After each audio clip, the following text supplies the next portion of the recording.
Tingnan natin ngayon. I-video mo yun. Ito po, yung fifth session mo. Pang-lima natin, di ba?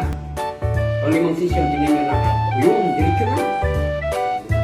Kita nyo? Tutukan mo, para makita yung diretso na. Oo, tutukan mo. O yun, ito. Di ba?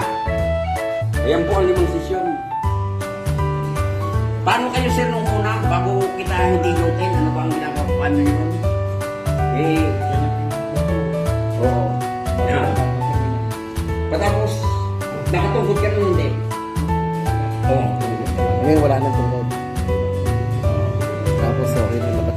Oo, ayan po. Nakita nyo si sir, wala nang tungkod. Limang sesyon. Oo.